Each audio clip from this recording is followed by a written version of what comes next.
नमस्कार दोस्तों, हिंदी मार्गदर्शन चैनल में आपका स्वागत है। मैं ब्रिजेश पाठक। मेरे चैनल को लाइक, सब्सक्राइब और शेयर करते रहें। आज का टॉपिक हमारा है शब्द। चूंकि कमेंट में आया था शब्द के बारे में भी सर बनाइए, तो शब्द के बारे में मैं कह रहा हूं कि एक या एक से अधिक वर्णों से मिलकर बनी स्वतंत्र व सार्थक ध्वनि को क्या कहते हैं? शब्द कहते हैं। ध्वनि आप सभी जानते हैं, प्रोनाउंसिएशन करते समय, उच्चारण करते समय छोटी से छोटी या अक्षर का निर्माण करने में जिसकी सर्वप्रथम भूमिका होती है वो क्या होता है? ध्वनि होता है। जो भी हम साउंड वेव, और बड़ी ही भावनात्मक बात है कि बच्चा यहाँ जन्म लेता है भारतवर्ष में, रुदन शुरू होता है उसका ध्वनियों से। आई उई जो भी रुदन है उसका वो ध्वनियों के साथ शुरू होता है। तो ध्वनि से हमारा लगाव बाल्यावस्था में ही, जन्म के साथ ही हमारा ध्वनियों के साथ लगाव शुरू हो जाता है, और उसी ध्वनियों का रूप हमें, परिवर्तित रूप जो मिलता है वो मिलता है आपका शब्द का। तो कह रहे हैं कि एक या एक से अधिक वर्णों से मिलकर बनी स्वतंत्र व सार्थक ध्वनि को क्या कहते हैं? हम शब्द कहते हैं। शब्द क्या है? वर्णों के योग से बनते हैं। शब्द आपको पता है, यहां भी है कि शब्द वर्णों के योग से बनते हैं। जब वर्णों को हम जोड़ते हैं, योग करते हैं, तब जाकर के शब्द का क्या होता है? निर्माण होता है। और शब्द से किसी अर्थ की अभिव्यक्ति होती है। जो भी शब्द निकलता है उससे किसी अर्थ की क्या होती है? अभिव्यक्ति होती है। कोई न कोई अर्थ उसके साथ व्यक्त होता है।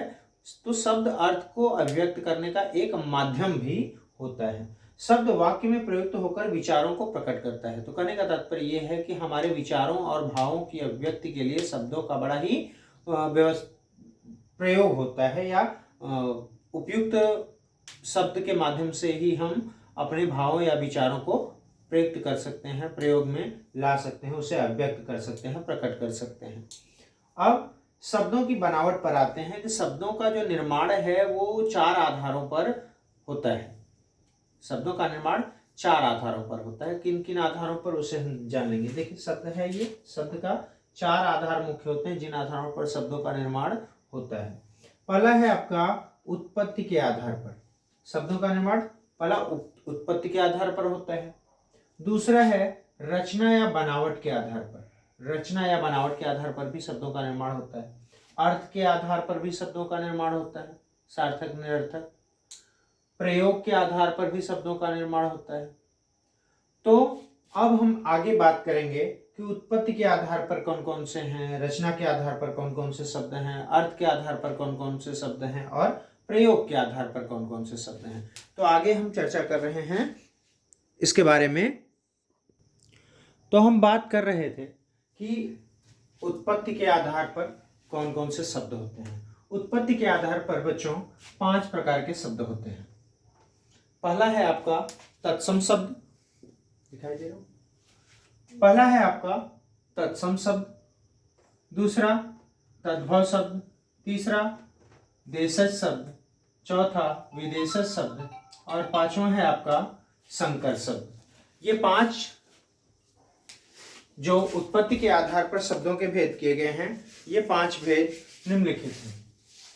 अब अगला है रचना या बनावट के आधार पर। रचना या बनावट के आधार पर शब्दों के 3 भेद किए गए हैं। पहला है रूढ़ शब्द, दूसरा है यौगिक शब्द, और तीसरा है योग रूढ़ शब्द। रूढ़ शब्द, यौगिक शब्द और योग रूढ़ शब्द। अगला है आपका अर्थ के आधार पर शब्द। अर्थ के आधार पर 2 होते हैं, सार्थक और निरर्थक। जैसे खाना, वाना, रोटी, वोटी। तो ये क्या है?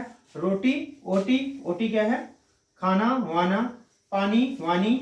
तो ये सब जो दूसरा शब्द आ रहा है वो निरर्थक शब्द है।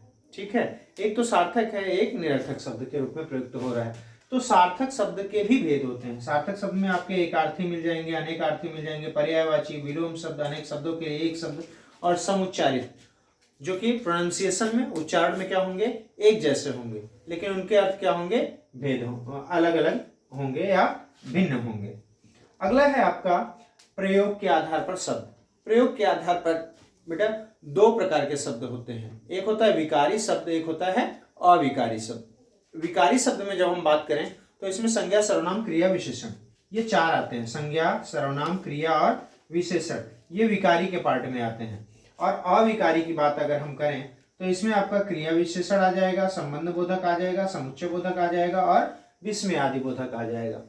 तब हम अब अगली वीडियो में हम बात करेंगे कि जो उत्पत्ति के आधार पर शब्द होते हैं, उत्पत्ति के आधार पर तत्सम शब्द क्या है, तद्भव शब्द क्या है, देशज शब्द क्या है, विदेशज शब्द क्या है, संकर शब्द क्या है, इन सब के बारे में हम बात करेंगे और इसको पूरा डीपली अध्ययन करेंगे, छोटे स्तर पर नहीं, ताकि आप कॉम्पिटिटिव एग्जाम के लिए भी प्रिपेयर हो सकें और अन्य परीक्षाओं के लिए, उपयोगी परीक्षाओं के लिए, प्रयोगी परीक्षाओं के लिए भी आप तैयार हो सकें स्वयं को, ताकि कभी भूल न सकें। इसे हम ट्रिक में पढ़ेंगे, जैसे ट्रिक में आगे के पढ़ा है आपने, अलंकार के बारे में पढ़ा, समास के बारे में पढ़ा, वैसे ही ट्रिकली ही हम अध्ययन करेंगे विशेष रूप से और सारी चीजें कंठस्थ हो जाएंगी।